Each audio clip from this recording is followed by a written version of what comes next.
Quando você chega no aeroporto de Congonhas, em São Paulo, um dos mais movimentados do país, você dá de cara com uma mulher linda, morena, e que debaixo do nome dela está escrito a mulher que revolucionou a massagem, Renata França, que está aqui no Unha Talks com a gente para falar sobre autocuidado e para falar sobre várias coisas que eu tenho certeza que você vai gostar. Amor, obrigada. Eu que agradeço, nossa, super. Eu sei que sua agenda é super concorrida. Gente, é só a Ivete Sangalo que consegue tirar ela da agenda de cursos, viu? Mas olha, consegui um horário. Gratidão. Gratidão tenho eu, ó, para aqui.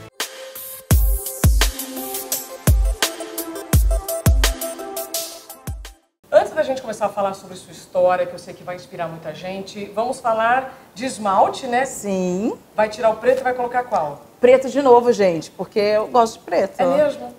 Você Preto. chega a mudar assim, dependendo do seu astral, de alguma festa? Vermelho, só Vermelho. preto e vermelho. Eu passo 6 meses do ano com preto, 6 meses do ano com vermelho. Quem está conosco hoje é a Gilda, que está aqui comigo, e a Aninha, que vai fazer a unha da Renata. As manicures transformam o nosso astral, são nossas psicólogas, nossas amigas, e a gente conta tudo no salão, né? Tudo, amor, tudo é um negócio. Me diga uma coisa, a unha para você faz parte de um pacote de autocuidado?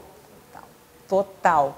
Primeiro porque a gente trabalha, eu trabalho com muitas mulheres, então eu falo de beleza, eu falo que a mulher ela tem que estar sempre bonita, arrumada, que é o nosso cartão postal, ó, quando a gente chega, antes da gente falar, antes das pessoas ouvirem a gente, ela já bate o raio-x na sua imagem. Então eu digo que a unha tem que estar ali sempre pronta, cabelo.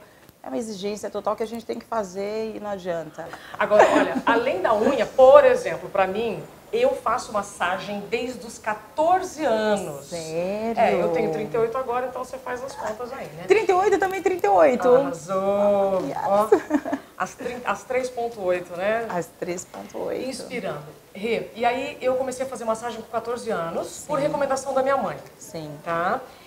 Até hoje eu faço muita massagem.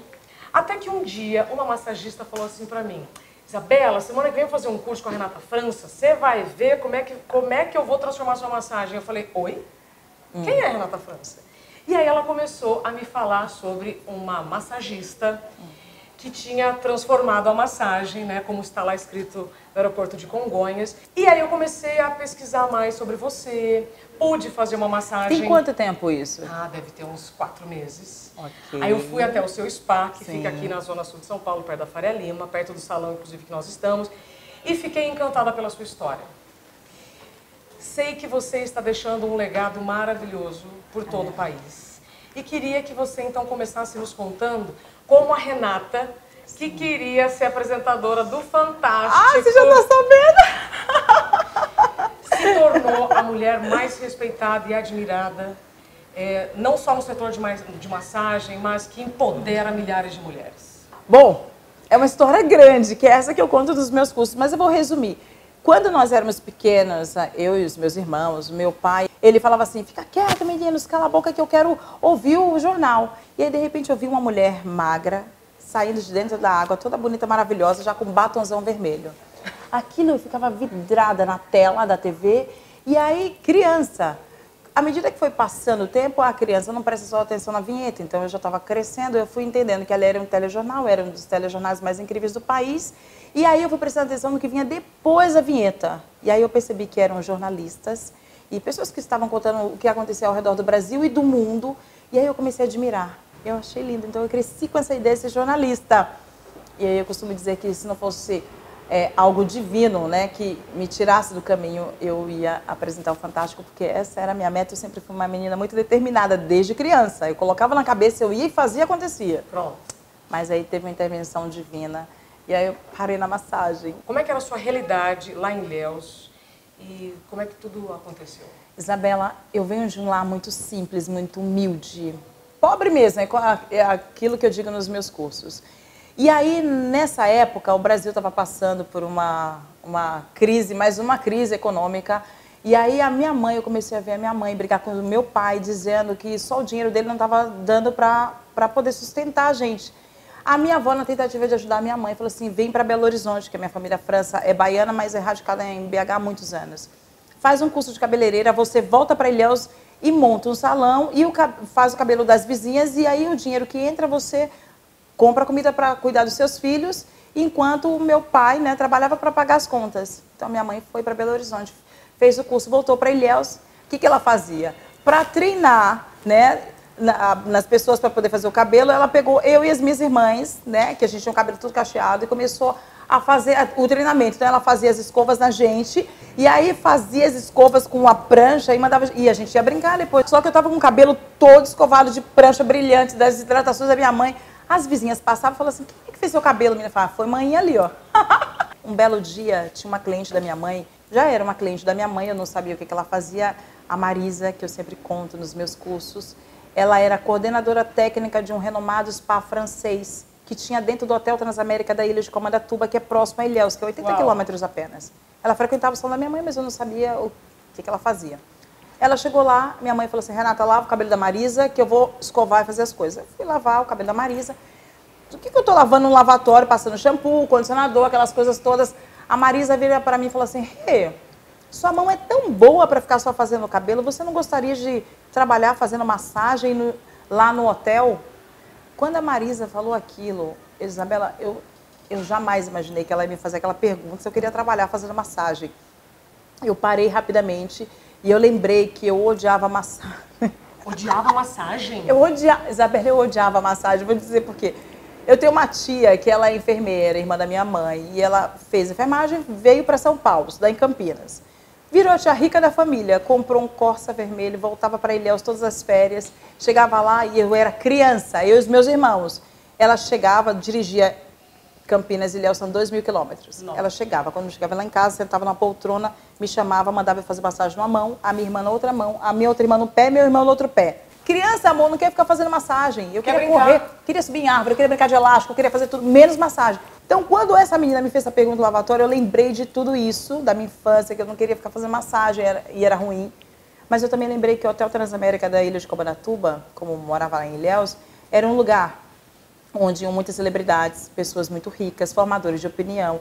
Falei: vai que alguém me vê e me leva pro Fantástico. Aí eu falei: aceito na hora. Pensando no Fantástico. Eu falei assim: aceito. Ainda passei por cima de toda aquela, sabe, aquela coisa de tipo, massagem. E fui.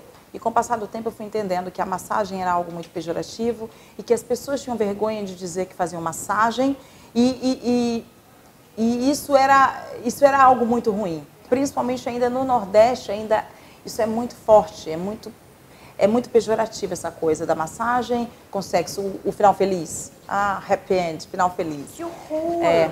E você aí, sentiu isso também em outros estados ou só fica restrito no Nordeste? Não, a massagem é assim no mundo inteiro. Eu nunca vi assim, né? Óbvio. Você nunca viu assim, mas a massagem tinha. Você chegou a viver alguma situação com algum cliente que chegou assim na cara dura? Milhares. Um dia eu vou escrever um livro contando, obviamente não com nomes, né, mas as situações. Na verdade, a maioria delas virou engraçadas, porque eu costumo dizer que a mulher ela tem o poder de conduzir toda a situação, em qualquer lugar. Então, quando alguém chegava assim com uma frase que você não concordava, como é que era? Como é que era uma situação dessa? O que o cara te falava que te tirava do eixo, aí você tinha que ainda ser educada? Tirar do eixo, difícil tirar a baiana do eixo. Ah. Tinha uma personalidade muito forte. Mas a gente conduz quando o homem deitava na maca, e eu costumo dizer que o brasileiro, né, o latino aqui, ele é o que já entrava na sala e já queria tirar a roupa, já ficar pelado. Que isso? O amor não vai poder, porque isso aqui tem um protocolo, você tem que estar com uma sunga. Não, mas eu quero, sou acostumado a fazer lá na tua casa, lá, mas aqui tem um protocolo. Normalmente era assim que acontecia. Eu dizia educadamente, sempre com um sorriso daqui a aqui, tem um protocolo, você não pode seguir. Aí, quando a situação ficava mais quente, ele ficava animado, estava animado. Aí o protocolo era: Senhor, olha, eu vou deixar o senhor um pouquinho respirando, eu vou lá, vou sair, eu vou trazer uma água gelada, o senhor fica um pouquinho aqui, eu estou vendo que o senhor não está muito bem, mas eu volto daqui a alguns minutos. Aí eu saía lindamente e voltava 5 minutos depois, entendeu? Então a gente sempre tem que ter o poder da gente mudar. E aí normalmente quando o homem via que não ia rolar, virava amigo. Aí já estava, poxa, essa daí é respeitável, essa, entendeu? Então, mas tem a outra que já aceita o suborno. já aceita o dinheiro, e aí acaba fazendo o final feliz. Tem sempre. Acaba fazendo o quê? O final feliz, a massagem com feliz. Amor, nem sei o que é isso, mas eu sei porque eu nunca fiz, mas eu sei que dá o final, é o happy end, é o final feliz, sabe lá Deus como é que é. É mais que eu não sei, mas tem. Ô, Renata, e aí tá, aí você tá lá trabalhando nesse resort super maravilhoso. Qual foi o momento em que você decidiu mudar aquele protocolo? Ou seja, que você podia ser valorizada como você merecia? Porque eu fiquei 2 anos trabalhando lá dentro do Hotel Transamérica, eu comecei a ver o poder das mãos. Eu vim de uma época onde trabalhar com massagem não existia ainda a estética de resultado imediato, que a mulherada hoje procura para poder desinchar, modelar, tornear o corpo. Eu não sou dessa época, eu sou da época de tirar a dor. E aí eu comecei, quando o cliente saía que agradecia, eu olhava assim, foram as minhas mãos que fizeram isso. E aí eu comecei a entender que a mão tinha um poder inexplicável. E aí eu comecei a me apaixonar pelo poder do toque, o poder das mãos. E aí 2 coisas eu costumo dizer nos meus cursos, e quem vai ver essa matéria sabe, 2 coisas que me fizeram a tomar a decisão em seguir na área da massagem, porque era crucial, o vestibular estava chegando. Eu tinha que tomar a decisão em largar, Isabela, a massagem e entrar de cabeça nos livros para poder tentar passar de primeira no vestibular, e o vestibular chegando, ou afundar-me de vez na massagem, dane-se jornalismo. Dedicar, 2 coisas me fizeram tomar a decisão. Primeiro foi a minha mãe, então ela falava assim, ó, e eu nunca vou esquecer. Filhos, quando vocês crescerem, tudo que vocês decidirem fazer na vida de vocês, seja o melhor, não seja meia boca. E ela usava essa expressão, o mundo está cheio de profissões meia boca. E eu não entendia o que manhã dizia, eu não entendia as palavras dela. Aí eu ficava virando a cara, ai, manhã de novo com essa ladainha. E aí eu, por ser a mais velha dos meus irmãos, de 4 irmãos, ela falava assim, Renata, para de virar o olho. E ela dizia assim, quando você crescer, se você quiser varrer rua, seja a melhor varredora de rua. E aí, eu olhando para ela, não podia virar o olho, né? E ela lavando o prato, falava assim, quer lavar prato, Renata? Lavar louça, é isso que você quer para sua vida? Seja a melhor lavadora de louça. E ela lavando a louça e eu não podia nem piscar. E um dia de muita angústia, porque o vestibular já era na próxima semana. Eu estava angustiada, chorando. E eu costumo dizer que tem dias na nossa vida que só você pode tomar decisão por você. Seu pai, sua avó, sua tia, ninguém pode tomar decisão por você. E aí eu deixei todo mundo conversando na minha família, porque a gente adora se meter na vida da gente mesmo. Todo mundo, né? Família. Família grande. Eu deixei todo mundo ali. E eu subi, eu fui pra... Meu pai estava fazendo puxadinho, eu costumo dizer, né? Uma laje, estava batendo a laje naquela época. No momento que eu estava subindo as escadas para ir pra laje, ficar sozinha a chorar, eu comecei a avistar aquele céu estrelado. E aí eu fui subindo no último degrau, que eu cheguei, eu avistei todas as estrelas, eu senti que Deus estava ali. Eu virei para Deus indignada de toda aquela situação que eu estava passando. E eu virei para o céu e falei assim, escuta aqui. Eu nem queria essa profissão para mim, o senhor está entendendo? Eu queria ser jornalista, e o senhor sabe muito bem disso. Mas já que o senhor está me tirando de uma profissão onde eu sempre tive um sonho desde criança, eu já vou te avisando, eu não quero ser qualquer uma. Aí eu pensei, enxuguei as lágrimas e falei assim, também não quero ser a melhor do Brasil. Não, da Bahia. Primeiro eu falei da Bahia. Da Bahia, porque a gente estava na Bahia. Aí eu pensei, enxuguei uma outra lágrima, vi, senti que Deus estava ali me ouvindo. Eu falei, também não quero ser a melhor do Brasil. Aí enxuguei as lágrimas mais ainda. E falei assim, eu quero ser a melhor do mundo, tá entendendo? Eu quero fazer a diferença nessa profissão que é tão desvalorizada. E chorando, mandei para o universo naquela noite, que eu nunca vou esquecer, que eu chamo de DR com Deus. E um dia eu ainda vou escrever um livro sobre aquela noite, que carinhosamente eu chamo de DR com Deus. Porque exatamente 1 ano depois daquela DR que eu tive com Deus, eu estava em São Paulo. 1 ano depois. E foi muito difícil, porque eu me lembro, Isabela, meu tio pegou a gente na rodoviária Tietê 2 dias depois, porque são 2 dias de Ilhéus para cá, e levou a gente para um lugar. Tô vendo meu tio demorar nesse lugar, Isabela, tô vendo meu tio demorando. Eu falei, tio, leva a gente logo para sua casa, que a gente quer esticar as pernas, colocar as malas. Meu tio falou assim, aqui. Eu falei assim, aqui onde, tio? Meu tio não tinha casa. Resumindo, meu tio não tinha casa. Meu tio estava negociando naquele exato momento um lugar para eu e minha irmã morarmos, porque ele não tinha lugar. Mas o fato é que é importante que você saiba, quando eu me vi chegando, o meu tio, né, falando que nós não tínhamos casa, e nós não tínhamos nem dinheiro também. Eu vim para São Paulo com R$ 157 na carteira, que eu nunca vou esquecer até hoje. Chegamos no mês de março, abril, maio, junho, 3 meses depois as temperaturas começaram a despencar. E uma das noites eu vi dar 5 graus, eu falei assim, vamos morrer aqui, minha irmã, mas vamos aceitar isso aí, que era isso que Deus queria, que a gente morresse de picolé. Vamos aceitar. Eu sempre fui uma pessoa muito grata e alegre por tudo que eu tinha na vida. E uma dessas noites, Isabela, que eu vim dar 2 graus, eu falei assim, hoje você está sabendo, minha irmã, que a gente vai morrer, vamos aceitar isso aí.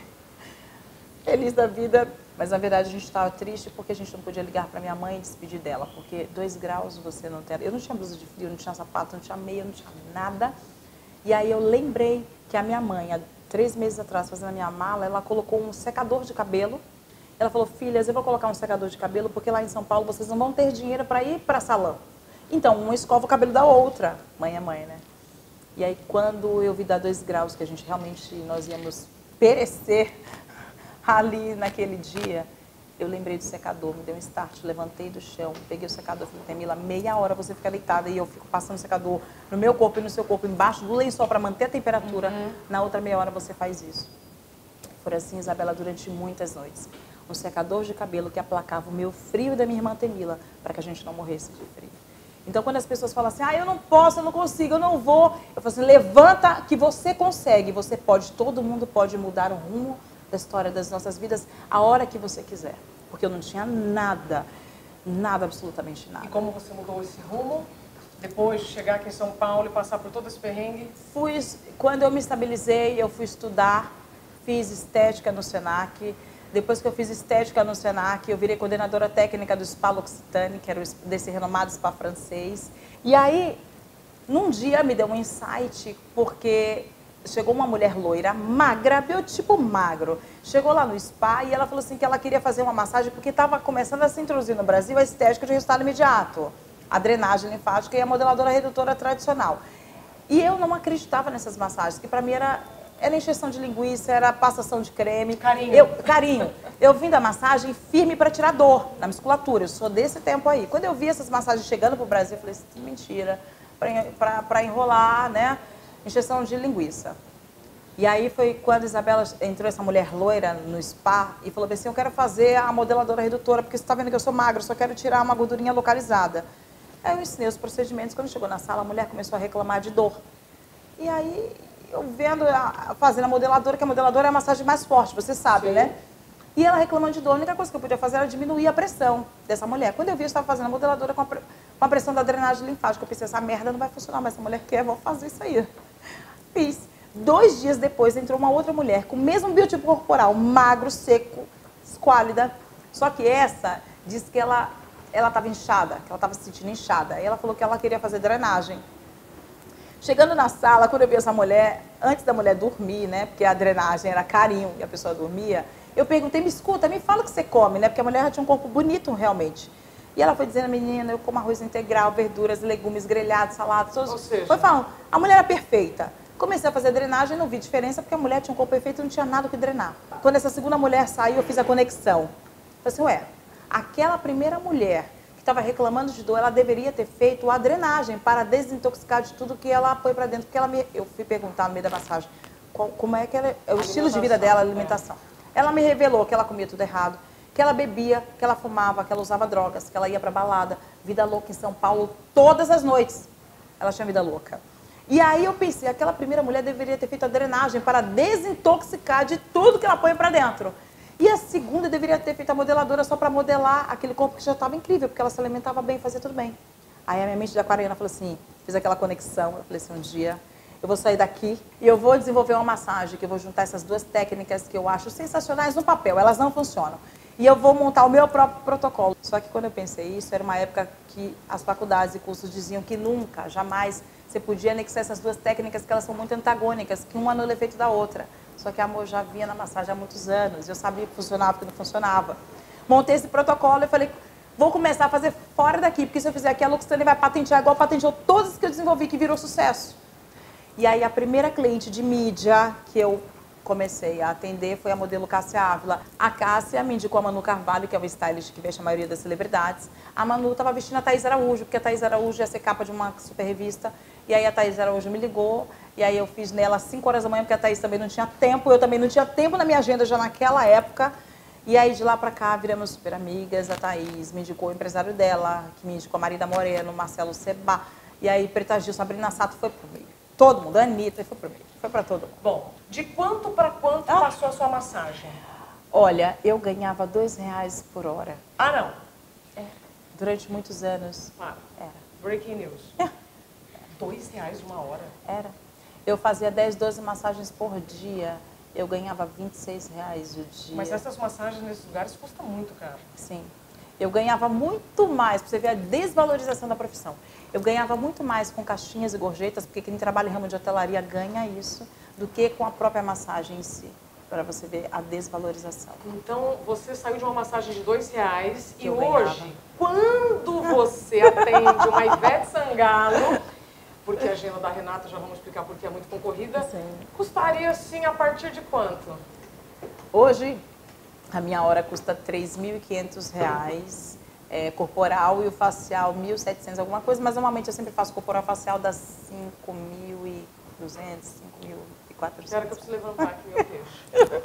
Mas eu tenho clientes que fecham pacotes, daí ela deixa R$54 mil em 10 massagens. Meu Deus do céu. Quero renovar isso todo mês, Mas tá? deixa eu te contar uma coisa, isso não é para assustar ninguém, não. Isso é a prova de que quando você quer ser empreendedor e inovar, você consegue. Até porque tem gente que acha que empreender ou inovar é fazer uma coisa do zero. E você renovou um método que já existe há muito tempo com um resultado Sim. imediato. E além da massagem, o que você acha que você mais transforma nessas mulheres? Eu ouço elas falarem muito, Renata, o seu curso, ele não só ajuda a gente a melhorar de vida com a massagem, mas transforma a gente como ser humano, é um curso para a vida. Eu digo para aquela mulher que ela é capaz de tudo que ela quiser. E além de ensinar uma técnica, eu ensino como ela se valorizar. O marido está falando que ela não consegue, que ela é isso, que ela sabe que ela é incapaz, a família está dizendo que ela é incapaz, e aí eu digo, você é capaz, você pode mudar o rumo da história da sua vida a qualquer hora. E aí eu conto a minha história, onde elas se inspiram, falam assim, eu também posso. E eu vejo mulheres chegando, ganhando R$1.500, no outro mês estão ganhando 20, 30 mil reais. Hoje você tem deixado um legado muito bonito por todo o país. Quantas pessoas você já treinou assim numa média? Em torno de 7 mil alunas, é muita gente. Alunas, homens te procuram também? Também, mas são poucos, é muito pouco homem. Hoje as suas massagistas, suas pupilas estão em quantos países? Mais de 30 países, gente, que orgulho. Eu tenho Ou tanto seja, orgulho de dizer isso. Tem multinacional que não estão em 4, tá? Já são considerados multinacionais. Estamos em mais de 30 países. Renata França é uma multinacional da massagem. Olha só, ou seja, aquilo que você queria, né, lá atrás, falando para sua mãe, e falando lá com Deus, eu quero ser a melhor massagista do mundo, você conseguiu. Valeu a pena. Todo o sacrifício, todos os tombos, todas as coisas que eu passei, os perrengues, né? Muitos.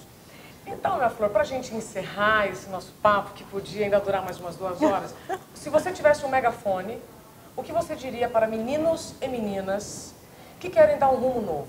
Eu diria que tudo que você fizer, tudo que você quiser, você pode.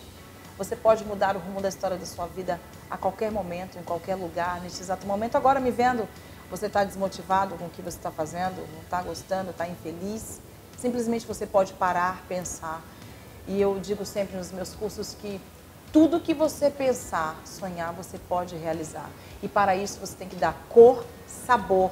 Você tem que dar textura aos seus sonhos. É isso. Adorei. Gostou da unha? Nossa, eu amei!